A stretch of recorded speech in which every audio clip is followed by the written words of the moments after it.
नमस्कार विद्यार्थ्यांनो, तुमचं सर्वांचं या व्हिडिओमध्ये स्वागत आहे. ठीक आहे. आता आपण या व्हिडिओमध्ये बघणार आहोत प्रॅक्टिस सेट 2.6 मधील नेक्स्ट एक्झाम्पल्स. या अगोदर आपण लास्ट व्हिडिओमध्ये 2.6 या प्रॅक्टिस सेट मधील 6 एक्झाम्पल आपण 6 एक्झाम्पल सॉल्व्ह केलेले होते. ठीक आहे. आता आपण काय करणार आहोत, पुढील एक्झाम्पल सॉल्व्ह करणार आहोत. अतिशय इझी एक्झाम्पल्स आहेत. फक्त वर्ड प्रॉब्लेम जे दिलेला आहे त्याचं प्रॉपर मिनिंग लक्षात घ्या. ठीक आहे. आणि त्यावरून आपल्याला ही उदाहरणं जी आहेत आपल्याला सॉल्व्ह करता येते. बघा तर आता 7th एक्झाम्पल आपल्याला काय दिलेलं आहे. Prateek takes 8 hours to travel 36 kilometre downstream and return to the same spot. Prateek जो आहे तो ट्रॅव्हल करतोय बोटने. बोट म्हणजे काय, जहाजाने तो ट्रॅव्हल करतोय आणि त्याला ते प्रवास करण्यासाठी टोटल 8 hours लागतात, 8 तास लागतात. परंतु प्रवास कसा करतोय तो डाऊनस्ट्रीम आणि बघा लक्षात घ्या व्यवस्थित, डाऊनस्ट्रीम आणि अपस्ट्रीम काय असतं, प्रवाहाच्या दिशेने आणि प्रवाहाच्या विरुद्ध दिशेने. आता हे आपण एका फिगरवरून लक्षात घेऊया. आता इथे समजा अशा पद्धतीने इथे काय होते, नदी वाहते. ठीक आहे. आता आपल्याला दिसते की हा जो आहे हा उताराचा भाग आहे आणि हा जो आहे हा काय चढ आहे. मग अशा वेळेस आपण काय करणार, आता बघा डाऊनस्ट्रीम म्हणल्यानंतर काय, प्रवाहाच्या दिशेने. डाऊनस्ट्रीम म्हणजे काय, प्रवाहाच्या दिशेने, म्हणजे या साईडने उताराच्या दिशेने काय होतोय तो जातोय. आणि अपस्ट्रीम म्हणजे वर येतोय, म्हणजे चढाच्या दिशेने येतोय, जिकडे चढ आहे त्या दिशेने येतोय. लक्षात घ्या, हे डाऊनस्ट्रीम झालं आणि हे काय झालं, अपस्ट्रीम. आणि इथे पाणी वाहतंय, काय वाहतंय, पाणी. त्यानंतर आपल्याला काय सांगितलंय की त्यांनी प्रतीक जो आहे डाऊनस्ट्रीम जातोय, म्हणजे इथून इथपर्यंत जातोय आणि इथून परत काय होतंय, जिथून सुरुवात केली होती का बघा, इथून निघाला इथे आला आणि इथून परत काय होतोय तो इथे रिटर्न येतोय. या स्पॉटला काय होतोय तो रिटर्न येतोय. आणि हे टोटल डिस्टन्स त्यांनी किती ट्रॅव्हल केलेलं आहे, 36 किलोमीटर. जाऊन येऊन जे डिस्टन्स आहे ते किती ट्रॅव्हल केलेले आहे, 36 किलोमीटर. आणि त्यासाठी त्याला किती आवर्स लागलेले, 8 hours लागलेले आहेत. 8 तास लागलेले. तर मग आपल्याला लक्षात घ्यायचं काय, आणखी याच्यामध्ये महत्वाची गोष्ट काय आहे की आता नेक्स्ट काय दिले बघा, आपण मग त्या पुढे बघूया. The speed of boat in steel water is 12 kilometre per आवर. आता बोटची स्पीड दिलेली आहे आणि स्टील वॉटर मध्ये दिलेली. स्टील वॉटर म्हणजे काय, थांबलेलं जे पाणी असतं. ठीक आहे. म्हणजे जमा झालेलं, जसं की धरणांमध्ये असतं, डॅम्स मध्ये जे काही पाणी थांबलेलं असतं त्यामध्ये ते काही वाहतं पाणी नसतं. तिथे जर आपण त्या बोटची स्पीड कशी असते थांबलेल्या पाण्यामध्ये काय दिलेली आहे, 12 किलोमीटर पर आवर. आता आपण जनरली आपल्याला माहिती की आपण जर समजा पाण्यामध्ये, वाहत्या पाण्यामध्ये जर आपण बोट जर सोडली, ठीक आहे, आता थांबलेलं पाणी आहे त्यामध्ये बोट जर समजा उभी असेल, परंतु तेच पाणी जर वाहत असेल तर त्या पाण्याचा जो काही स्पीड आहे, तो वॉटरचा जो काही स्पीड आहे तो कोणाला भेटेल, बोटला सुद्धा भेटेल. किंवा आणखीन एक साधं सरळ एक्झाम्पल जर घ्यायचं म्हणलं तर आता आपल्याला माहिती की आपला रनिंगची स्पीड किती आहे, बरोबर. परंतु आपण बघा आता वारा ज्या दिशेने वाहतोय, बरोबर, वारा ज्या दिशेने वाहतोय त्या दिशेने जर पळत गेलो तर आपण एकदम फास्ट मध्ये पळतो. परंतु वाऱ्याच्या विरुद्ध दिशेने जर आपण पळत असू, आपली स्पीड जरी पळण्याची चांगली असली तरी आपल्याला वाऱ्याची स्पीड आपल्या अपोजिट साईडने आहे, विरुद्ध दिशेने. त्यामुळे आपल्याला ते वारा काय करेल, आपली स्पीड काय होईल, त्यामुळे कमी होईल. म्हणजे यामध्ये फक्त लक्षात काय घ्यायचंय की बोटची जी स्पीड 12 किलोमीटर पर आवर दिलेली आहे. 12 किलोमीटर पर आवर ही बोटची स्पीड दिलेली. ती प्रवाहाच्या दिशेने म्हणजे कसं, डाऊनस्ट्रीमला त्याची स्पीड काय होणार आहे, बोटची वाढणार आहे. म्हणजे बोटची स्पीड कशी वाढणार आहे, बोटची स्पीड प्लस काय होणार आहे, वॉटरची स्पीड. वॉटर स्पीड, बोटची स्पीड प्लस वॉटरची स्पीड मिळून ती स्पीड कोणाची होईल, बोटची होईल. केव्हा, डाऊनस्ट्रीम जाताना. लक्षात येते. आणि ज्या वेळेस आता चढाच्या दिशेने जातोय त्यावेळेस तुम्हाला वाटतं का की 12 किलोमीटर पर आवर स्पीड असेल तर तिची चढत असताना सुद्धा ती स्पीड राहील, नाही, तिचा स्पीड काय होईल, कमी होईल. मग ते कसं करणार आपण, या वॉटरची जी काही स्पीड आहे, प्रवाहाची जी काही स्पीड आहे, त्यातून आपल्याला काय करावं, आपल्याला त्या बोटच्या स्पीड मधून काय करावं लागेल, तो जे काही स्पीड आहे, कशाची, वॉटरचा स्पीड आहे, तो आपल्याला काय करावं लागेल, मायनस करावं लागेल. म्हणजे 12 मायनस वॉटर स्पीड करावं लागेल. लक्षात येते. प्रवाहाच्या दिशेने डाऊनस्ट्रीम जाताना बोटच्या स्पीड मध्ये काय करायचं आहे आपल्याला, त्या वॉटरचा स्पीड सुद्धा ऍड करायचा आहे. लक्षात येते.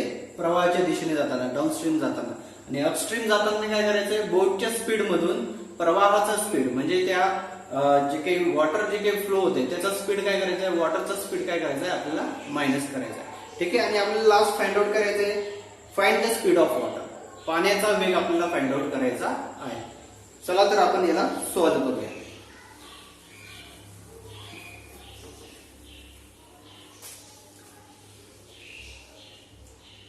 Let the speed of water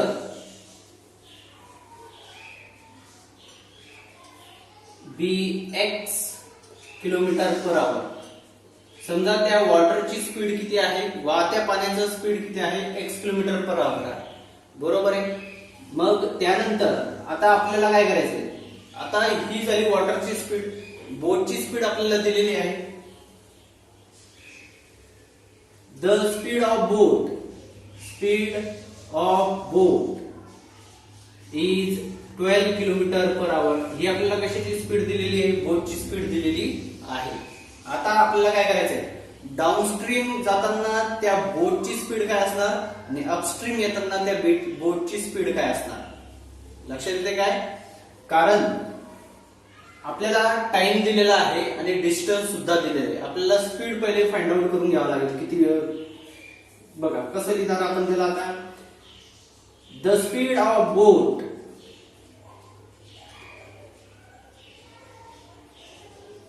in downstream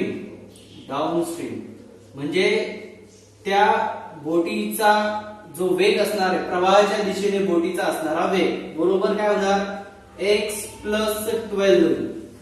म्हणजे पाण्याचा वेग, वॉटरची स्पीड आणि त्या बोटची स्पीड यांचं प्लस केलं तर त्या बोटची स्पीड डाऊनस्ट्रीम मध्ये होईल.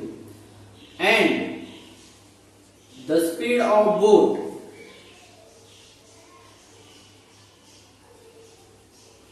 इन अपस्ट्रीम म्हणजे काय, प्रवाहाच्या विरुद्ध दिशेने. कशी असणार, 12 मायनस एक्स. काय असणार आहे, 12 मायनस एक्स. कारण एक लक्षात असू द्यायचं, नेहमी वॉटरच्या स्पीड पेक्षा बोटची स्पीड ही कशी असते, जास्त असते. त्यामुळे आपण काय करणार, या बोटच्या स्पीड मधून वॉटरचा स्पीड काय केला, आपण मायनस केला. हा झाला अपस्ट्रीम स्पीड म्हणजे प्रवाहाच्या विरुद्ध दिशेने असणारा स्पीड. ठीक आहे. नेक्स्ट आपल्याला काय फाइंड आउट करायचं, आपल्याला आता टाइम दिलेला आहे 8 आवर्स लागतो डिस्टन्स ट्रॅव्हल करण्याचा. आणि टोटल डिस्टन्स किती दिलेलं आपल्याला, 360 किलोमीटर. किती दिलेलं आहे, 360 किलोमीटर. बरोबर. ठीक आहे. तर आपण काय करूया, सर्वात पहिले तर आपण त्या दोघांना या स्पीडनुसार किती वेळ लागतोय 360 किलोमीटर डिस्टन्स ट्रॅव्हल करण्यासाठी ते आपण बघूया. ठीक आहे. Let it find. 360 नाही, सॉरी 36 किलोमीटर.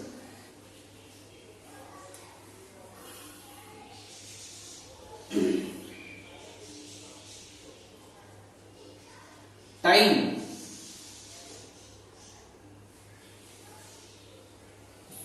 इथे माझं एक सांगताना चुकलं की इथून जो ए स्पॉट पासून ज्यांनी सुरुवात केली होती बी स्पॉट पर्यंतचं जे काही डिस्टन्स आहे ते किती आहे, 36 किलोमीटर आहे.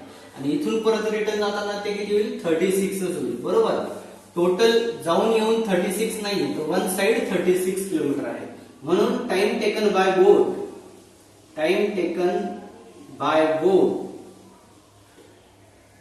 विथ स्पीड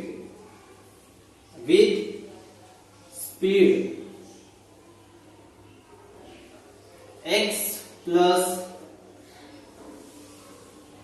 किंवा मग आपण डाऊनस्ट्रीम लिहूयात. ठीक आहे. Time taken by boat in downstream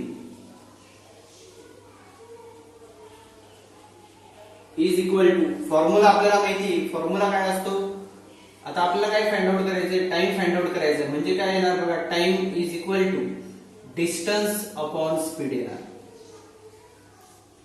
distance upon speed. हा फॉर्म्युला आपण काय करायचा या इथे लिहून घ्यायचा आहे. ठीक आहे. Time taken by boat in downstream. Distance किती आहे 36 किलोमीटर आणि स्पीड किती आहे डाउनस्ट्रीमला किती स्पीड आहे x+12 म्हणजे एवढे आवर्स त्याने काय केलं एवढा टाइम त्याला लागला डाउनस्ट्रीम जाताना. And time taken by boat in upstream is equal to 36 तेवढंच डिस्टन्स आहे परंतु स्पीड काय आहे 12 मायनस एक्स आवर एवढा वेळ लागला. आणि दोघांचं मिळून आपल्याला दिलेलं आहे की टोटल टाइम किती लागलेला आहे 8 आवर्स लागलेले. मग आपण इथे लिहून घेऊया फ्रॉम गिव्हन कंडिशन दिलेल्या कंडिशन नुसार काय करणार डाउनस्ट्रीम जाताना लागलेला टाइम आणि अपस्ट्रीम येताना लागलेला टाइम यांची बेरीज करून आपल्याला 8 आवर्स लिहायचा आहे. 36 upon x+12 plus 36 upon 12 minus x is equal to 8 अशा रीतीने. ठीक आहे. मग आता चला तर आपण याला सॉल्व्ह करूया. इथे कसं सॉल्व्ह करणार 36 in bracket 12 minus x plus 36 इथे क्रॉस मल्टिप्लिकेशन होईल x plus 12 is equal to 8 आणि इथे यांचं मल्टिप्लिकेशन होईल. आता x+12 आहे एक या ब्रॅकेटने आपल्याला या ब्रॅकेटला काय करायचं आहे मल्टिप्लाय करायचं आहे. ठीक आहे. मल्टिप्लाय करून घेऊया 12x minus x² plus 144 minus 12x अशा पद्धतीने त्यांचं मल्टिप्लिकेशन येईल. प्लस 12x मायनस 12x काय होतील कॅन्सल होतील. ठीक आहे. बघा आता इथे काय करूया 36 आपण इथून कॉमन काढूया. 36 इकडे पण आहेत आणि इकडे सुद्धा आहेत. मग 36 कॉमन काढून घेऊया. 36 कॉमन काढले राहिलं काय ब्रॅकेट मध्ये 12 minus x plus x plus 12 upon आता हे मायनस x² प्लस 144 आपण तिकडे घेऊन जाऊया मायनस x² प्लस 144. लक्षात येते काय करतो मी इथून 36 कॉमन काढले इथे राहिलं 12 मायनस एक्स प्लस साइन होतं म्हणून मी ब्रॅकेट मधून नाही लिहिता डायरेक्ट इथे x+12 दिलं. ठीक आहे. आता हे 8 जे आहे आता इथे आपल्याला दिसतंय. ठीक आहे. बघा आपण पुढे सॉल्व्ह करूया.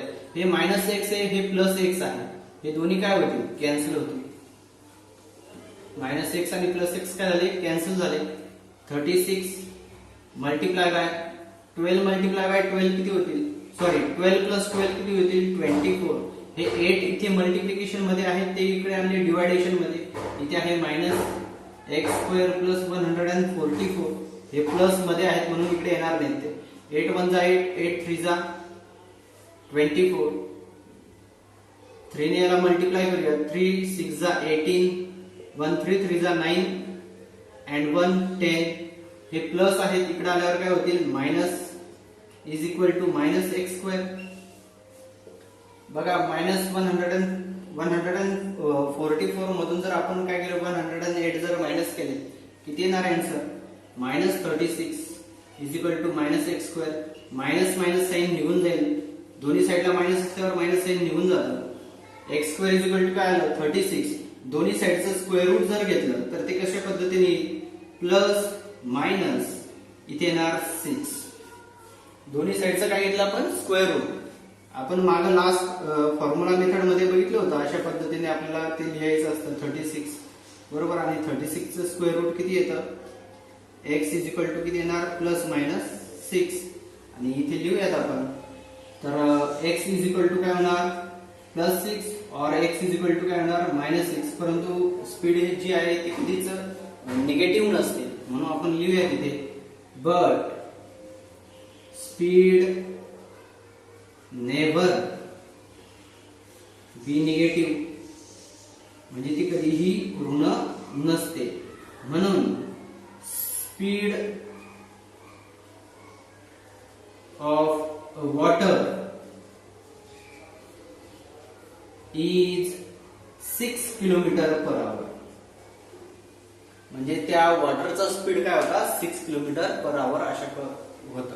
अशा रीतीने आपल्याला हे 7th एक्झाम्पल सॉल्व्ह करायचं होतं. आणि आपण बघितलेलं होतं की मला वाटतं पार्ट 1 मध्ये सुद्धा एक डाऊनस्ट्रीम आणि अपस्ट्रीमचं एक एक्झाम्पल होतं. त्यामुळे कन्फ्युजन होऊ शकतं, परंतु कंडिशन्स दोघांमध्ये वेगवेगळ्या पद्धतीने दिलेल्या असतात. ठीक आहे, आपल्याला जर याचा स्क्रीनशॉट घ्यायचा असेल तर आपण घेऊ शकतो. 8th एक्झाम्पल आपल्याला काय दिलेलं आहे ते आपण बघूया. Number 8. Pintu takes 6 days more than those of Nishu to complete a certain work. म्हणजे आता इथे बघा वर्क डनचं उदाहरण आलेलं आहे. कार्य घडण्याचं जे काही उदाहरण आहे ते तुम्ही व्यवस्थित समजून घ्या. आता इथे काय सांगितलेलं आहे की पिंटू जो आहे तर पिंटूला निशाला एक काम पूर्ण करण्यासाठी जेवढे दिवस लागतात त्यापेक्षा 6 दिवस जास्त लागतात. कुणाला? पिंटूला. लक्षात आलं? Next. If they work together they finish it in 4 days. जर समजा ते दोघं मिळून तेच काम जर करत असतील तर ते दोघं मिळून ते काम पूर्ण करण्यासाठी किती दिवस लागतात? 4 days लागतात. 4 दिवस लागतात. बघू. How many days would it take to complete the work if they work alone. आता बघा आपल्याला शोधायचं काय आहे. आता त्यांनी दोघांना मिळून किती दिवस लागतात ते आपल्याला दिलेलं आहे, परंतु दोघांना तेच काम पूर्ण करण्यासाठी म्हणजे सेपरेट, म्हणजे पिंटूला किती दिवस लागतील ते काम पूर्ण करण्यासाठी आणि निशूला किती ते काम पूर्ण करण्यासाठी किती दिवस लागू शकतात ते आपल्याला इथे फाइंड आउट करायचं आहे. आता सर्वात पहिले कंपॅरिझन इथे कोणासोबत केलेलं आहे की निशूला जेवढा वेळ लागतोय त्यापेक्षा पिंटूला 6 दिवस काय होत आहेत जास्त लागतात. याचा अर्थ निशूला जे लागणार दिवस आहेत ते आपल्याला काय करावं लागेल? एक्स कन्सिडर करावं लागतं. ठीक आहे, एकदम इझी एक्झाम्पल आहे, फक्त व्यवस्थित एकदा समजून घ्या. वर्क डनचे उदाहरण आहे. Solution. Let Nishu completes certain work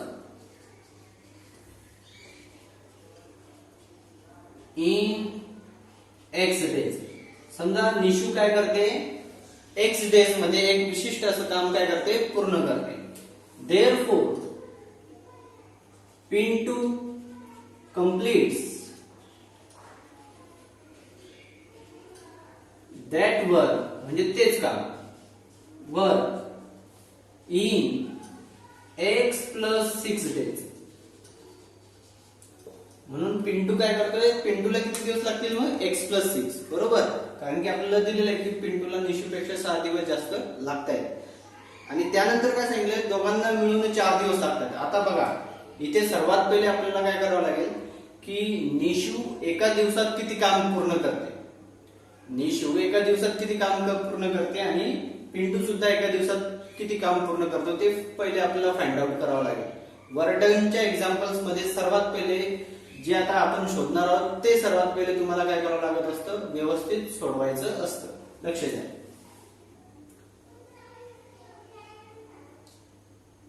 Nishu इथे लिहा.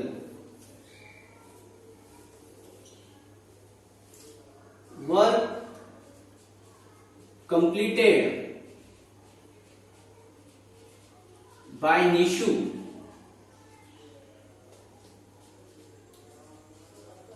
in 1 day is equal to, आता ते कसं लिहिणार? 1/x. काय लिहिणार? 1/x. म्हणजे एवढं वर्क काय होते ती निशू एका दिवसामध्ये काम पूर्ण करते. लक्षात असू दे, इथे 1/x लिहिणं गरजेचं आहे. मग आता 1 दिवसामध्ये एवढं काम पूर्ण करते तर 4 दिवसामध्ये किती करेल? 4/x. ते पण लगेच लिहून घ्या. Therefore she will take to complete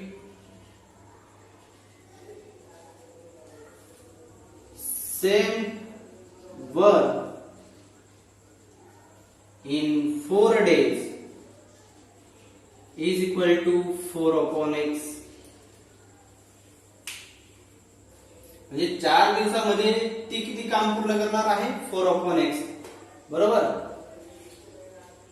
she will take to sorry आपण इथे जरासं सेंटेन्स मेकिंग आपलं गडबड झालं. Therefore, work completed by Nishu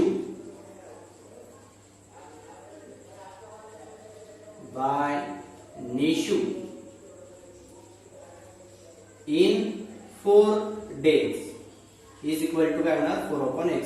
म्हणजे 4 दिवसात निशू द्वारे पूर्ण केलेलं काम किती आहे 4/x आहे. एवढं काम निशूने काय केलेलं आहे 4 दिवसात कंप्लीट केलेलं आहे. सेम त्याच पद्धतीने आपल्याला काय करायचं आहे आता पिंटूचं वर्क शोधायचं आहे. ठीक आहे. वर्क कंप्लीटेड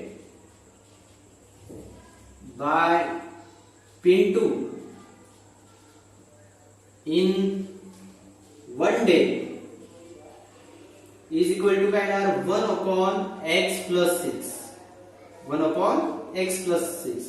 देअरफॉर वर्क आता एका दिवसात एवढं काम त्याने कंप्लीट केलं आणि मग 4 डेज मध्ये किती का वर्क कंप्लीट करेल ते आपण फाइंड आउट करू.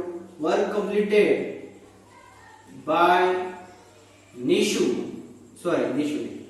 Pintu in 4 days is equal to 4/x + 6. 4 days मध्ये एवढं काम पूर्ण करतोय. आता लक्षात घ्यायचे आपल्याला निशू 4 दिवसात किती काम पूर्ण करते ते कळालं. पिंटू 4 दिवसात किती काम पूर्ण करतोय ते आपल्याला कळालं आणि दोघांनी मिळून ते काम किती दिवसात पूर्ण केलेले 4 दिवसात. बरोबर. म्हणजे दोघांनी मिळून ते काम काय केलेलं आहे कंप्लीट केलेलं आहे. मग आपण इथे कसं सोडवणार याला लक्षात घ्या व्यवस्थित. एक मिनिट.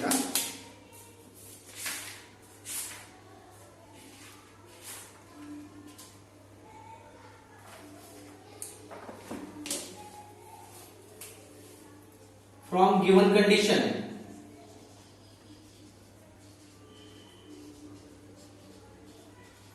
एक काम काय करतात ते आता 4 दिवसांमध्ये किती काम केले म्हणजे ते एक काम पूर्ण करण्यासाठी 4 दिवस लागतात त्यांना. बरोबर.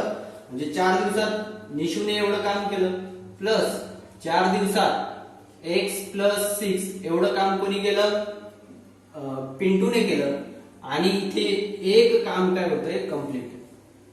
लक्षात येते म्हणजे एक टोटल पूर्ण वर्क जे आहे ते काय होतंय कंप्लीट किती दिवसामध्ये 4 डेज मध्ये. म्हणून इथे काय आलं फक्त 1. क्रॉस मल्टिप्लिकेशन करून घेऊया. 4 in bracket x + 6 + 4x upon x² + 6x. ह्या x ने याला मल्टिप्लाय केलं इज इक्वल टू 1. मल्टिप्लाय करू 4x + 24 + 4x is equal to x² + 6x. इकडे 1 सोबत मल्टिप्लिकेशन मध्ये आणूयात plus 6x. Therefore 4x + 4x 8x + 24 is equal to x² + 6x. या टर्म सर्व आपण या साइडला आणूयात. x² + 6x minus 8x + 8x तिकडे गेल्यावर -8x होतील प्लस 24 तिकडे गेल्यावर -24 होतील is equal to 0. Therefore x² 8 - 6x -2x -24 is equal to 0. आता आपल्याला याला सॉल्व्ह करायचं आहे.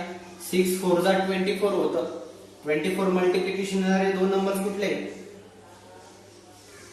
6 and 4 आणि कारण की 6 आणि 4 चं सबट्रॅक्शन किती होणार 2. दोन्ही ठिकाणी मायनस आहे म्हणून -6 होईल. Therefore x² - 6x + 4x -24 is equal to 0.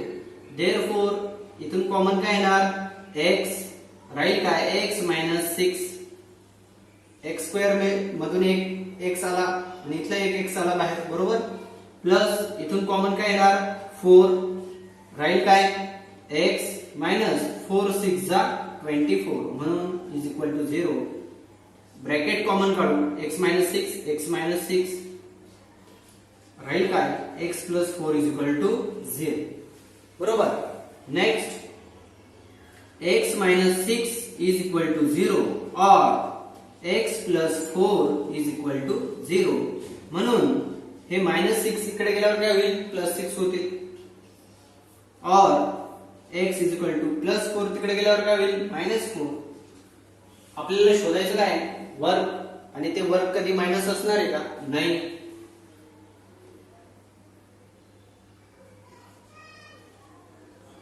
Number of days लिहूया. नंबर ऑफ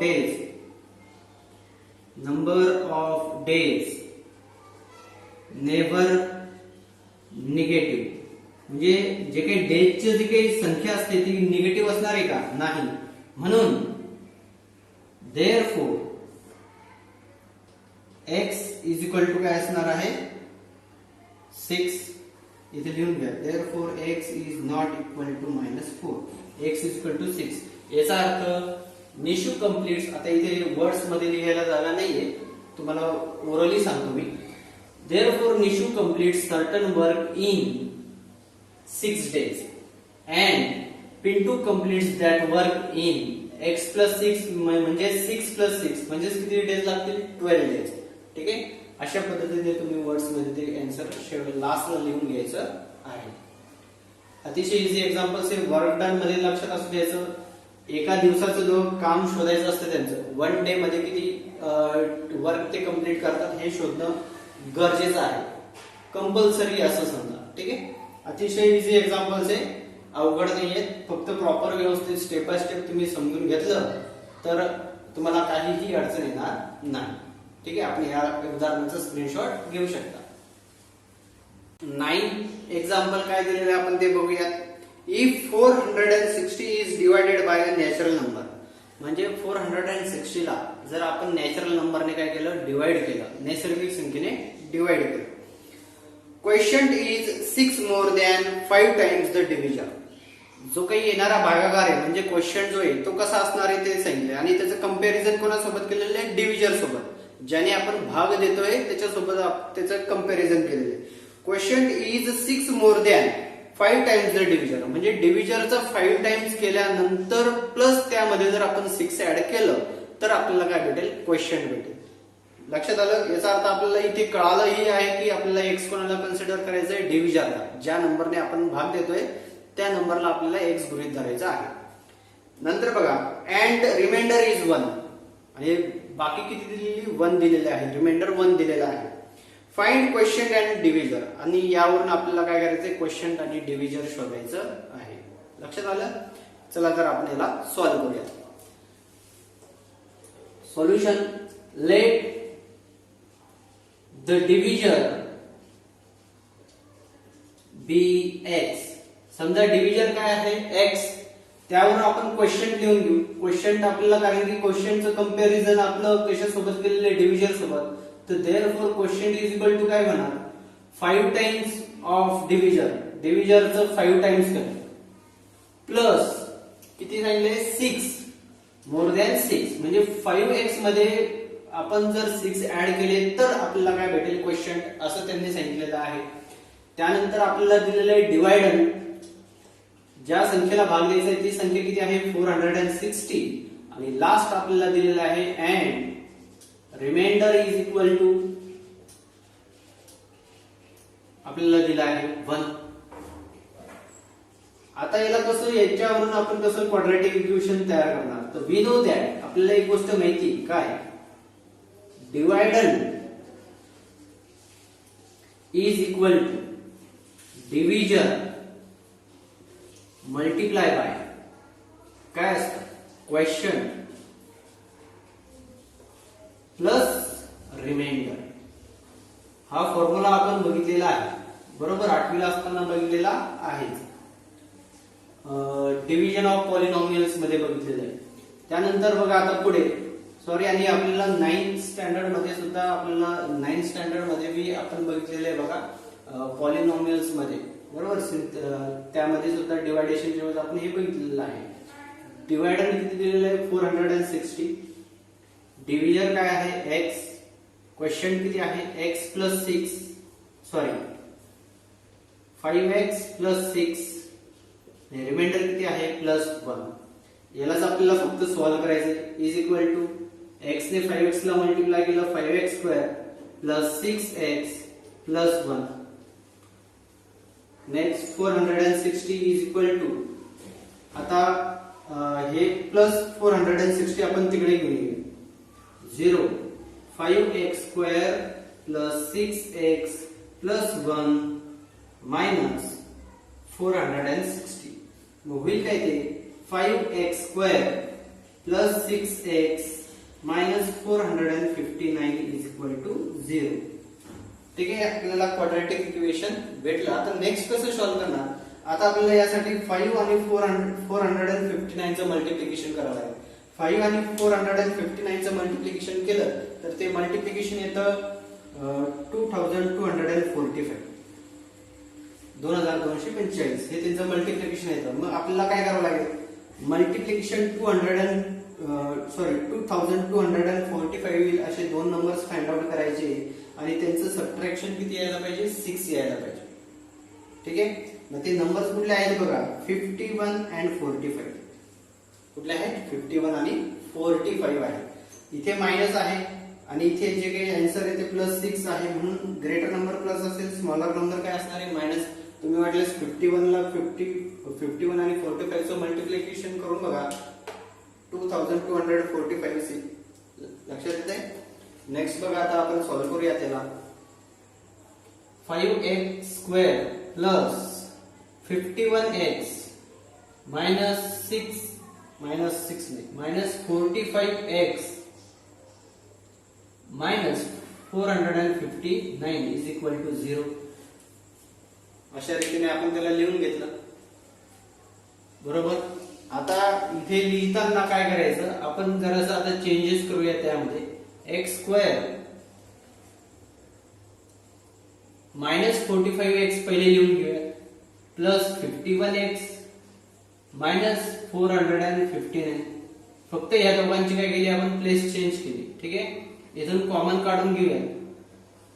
5x कॉमन येईल, इथे राहील x मायनस 5 9 जा 45. बरोबर. आता त्यानुसार आता आपल्याला काय करायचं? इथे सुद्धा कॉमन काढायचं. इथे सुद्धा काय करायचं? कॉमन काढायचं. मग कॉमन कसं काढणार? काय येणार बघा, इथे 51 कॉमन काढूया. इथे राहील x मायनस 51 ने जर तुम्ही 9 ला मल्टिप्लाय केलं तर 459 आन्सर येईल. याचा अर्थ इथे येणार 9 इज इक्वल टू 0. बरोबर. आता हे ब्रॅकेट जे आहेत ते आपण कॉमन काढून घेऊया. x मायनस 9 राहिलं का ब्रॅकेट मध्ये 5x plus 51 is equal to 0. बरोबर. आता नेक्स्ट व्हॅल्यूज कसं लिहिणार आपण? x minus 9 is equal to 0 or 5x plus 51 is equal to 0. Therefore, x is equal to minus 9 तिकडे गेल्यावर काय होईल? प्लस or 5x plus 51 तिकडे गेल्यावर मायनस 51 होतील or x is equal to minus 51 upon काय होतील? ते 5. बरोबर. अशा रीतीने येणार. परंतु आपल्याला सांगताना काय सांगितलेले आहे की जो 460 आहे त्याला नॅचरल नंबरने डिवाइड केलं जातं आणि नॅचरल नंबर मायनस मध्ये असतात का? निगेटिव्ह असतात कधी? नाही. देअरफॉर इथे लिहूया, but natural numbers are never negative.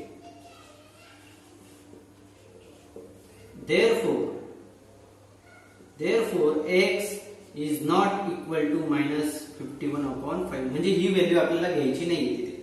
म्हणून डिव्हिजर इज इक्वल टू काय असणार आहे? 9 अँड क्वेश्चन काय आहे आपला? 5x प्लस 6 आहे. 5 मल्टिप्लाय बाय 9 प्लस 6 म्हणजेच किती होणार ते? 45 प्लस 6 म्हणजे 51. क्वेश्चन किती आलं? 51. अशा रीतीने आपल्याला हा 9वा क्वेश्चन जो आहे तो सॉल्व्ह करायचा होता. अतिशय इझी आहे. यासाठी आपल्याला या फॉर्म्युल्याची गरज पडली आणि या फॉर्म्युल्याशिवाय आपल्याला याला सॉल्व्ह करू शकलो नसतो. ठीक आहे, आपण याचा स्क्रीनशॉट घेऊ शकता. आणि नंतरचं जे काही 10वं एक्झाम्पल आहे त्यामध्ये आपल्याला एक ऍक्टिव्हिटी दिलेली आहे आणि ती ऍक्टिव्हिटी आपल्याला ती फिगर बघून काय करायची? कंप्लीट करायची. चला तर आपण बघूया. आता आपण लास्ट ऍक्टिव्हिटी बघूयात काय दिलेली आहे. ठीक आहे, quadrilateral ABCD is a trapezium. तो ट्रॅपेझियम दिलाय. ट्रॅपेझियम मध्ये आपल्याला माहिती आहे एक अपोजिट साइडची जी काही पेअर असते ती कशी असते? पॅरलल असते. म्हणून AB is parallel to CD and its area is 33 centimeter square. आणि त्या ट्रॅपेझियमचा आपल्याला एरिया सुद्धा दिलेला आहे. From the information given in the figure find the length of all sides of triangle ABCD. म्हणजे क्वाड्रिलॅटरल एबीसीडी. क्वाड्रिलॅटरल एबीसीडी जो आहे त्याच्या सर्व साइड्सची आपल्याला लेंथ फाइंड आउट करायची आहे. कशावरून? जी काही साइडला तुम्हाला फिगर दिलेली आहे त्या फिगरवर दिलेल्या इन्फॉर्मेशनवरून. Fill in the empty boxes to get the solution. आणि ते एम्प्टी बॉक्सेस जे आहे ते आपल्याला काय करायचे? फिल करायचे, जेणेकरून आपल्याला काय भेटेल? सोल्युशन भेटेल. ठीक आहे, चला तर आपण ती ऍक्टिव्हिटी आता कम्प्लीट करूया. मी बोर्डवर ऑलरेडी ती ऍक्टिव्हिटी लिहिली आहे आणि काही स्टेप्स इथे मी सोडलेले आहेत, कारण की त्यामध्ये काही स्टेप्स वगळलेले आहेत, गाळलेले आहेत, त्यामुळे त्यांच्यासाठी मी जागा सोडली. Quadrilateral ABCD is a trapezium. बरोबर, AB is parallel to CD. आता सर्वात महत्वाचं काय आहे की एरिया ऑफ ट्रॅपेझियमचा फॉर्म्युला आपल्याला कुठेही उपयोगी पडू शकतो. ठीक आहे, एरिया ऑफ ट्रॅपेझियमचा फॉर्म्युला काय आहे? 1/2 sum of parallel sides multiply by height. म्हणजे 1/2 sum of parallel sides, parallel साइडची सम करायची आणि मल्टिप्लाय बाय काय आहे? हाईट. हाईट जी असणार आहे ती मल्टिप्लिकेशन मध्ये लिहायची. तर बघा, area of trapezium ABCD is equal to 1/2 AB plus CD multiply by, आता हाईट काय आहे त्यामध्ये? AM ही काय आहे? हाईट आहे. बरोबर, AM काय आहे? हाईट आहे. एरिया किती दिलेला होता? 33 सेंटीमीटर स्क्वेअर. 1/2 AB आहे x, CD काय दिले आपल्याला फिगर मध्ये? बघा 2x + 1 दिलेली आहे. बरोबर, आणि AM ची व्हॅल्यू आपल्याला दिलेली आहे x - 4. काय दिलंय? x - 4. चला तर आपण बघूयात, आता पुढे सॉल्व्ह करूया. 33 = 1/2 x + 2x 3x प्लस हे 1 आणि इथे आहे x - 4. आता यांचं आपण काय करूयात? मल्टिप्लिकेशन करून घेऊयात. हे 2 इकडे आणू, किती होणार? 66. बरोबर, इथे डिव्हिजन मध्ये, इकडे मल्टिप्लिकेशन मध्ये येतील. मग या ब्रॅकेटने या ब्रॅकेटला मल्टिप्लाय करूयात. 3x ने x ला मल्टिप्लाय केलं 3x² मायनस 3 4 जा 12x प्लस x -4. सॉल्व करूया त्याला. 66 = 3x² minus 12x plus x म्हणजेच -11x होईल. सबट्रॅक्शन होईल तिथे. -4 हे प्लस 66 तिकडे आल्यावर काय होतील? -66. 3x² -11x -4 -66 = 0. म्हणजे तिथे आपल्याला फायनल इक्वेशन काय भेटतंय ते आता तिथे लिहूयात आपण. इक्वेशन काय भेटतंय?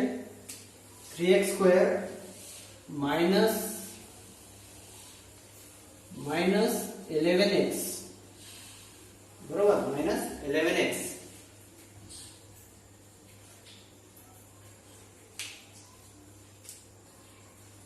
हो बरोबर, -11x आणि इथे आहे -70. ठीक आहे, अशा पद्धतीने. आता 3x², आता हे प्लस जे आहे ते काय होईल? मायनस होईल. इथे डायरेक्टली मायनस लिहून घेऊया.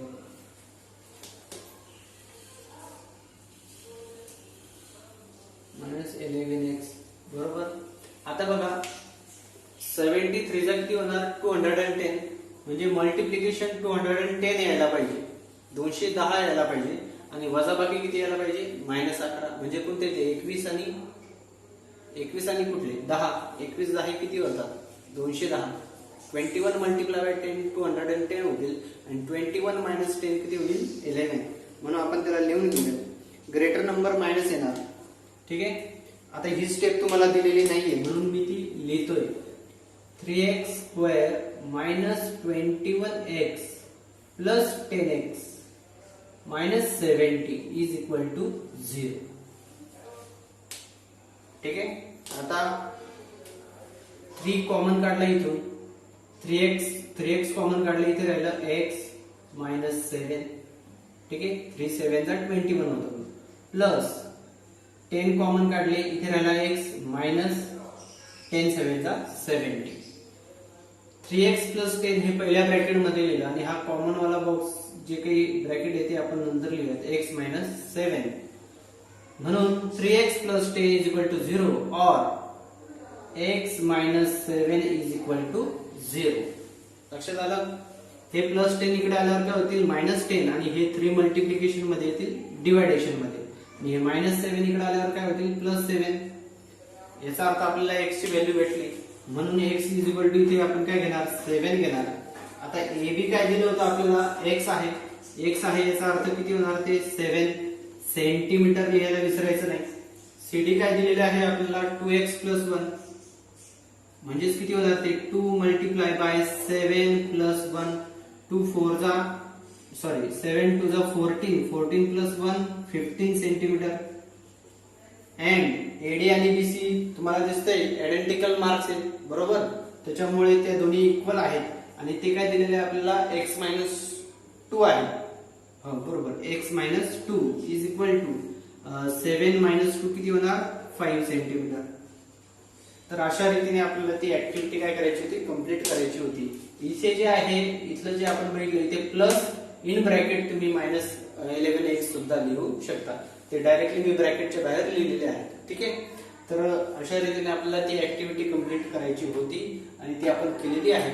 आता यानंतरच्या नेक्स्ट व्हिडिओमध्ये आपण प्रॉब्लेम सेट 2 सॉल्व्ह करणार आहोत.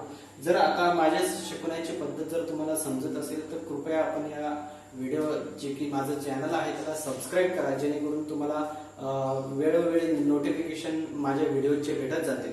ठीक आहे, आणि इतर जे काही 10th जे काही स्टुडंट्स आहे त्यांच्यासोबत सुद्धा तुम्ही हा व्हिडिओ काय करा शेअर करा. धन्यवाद.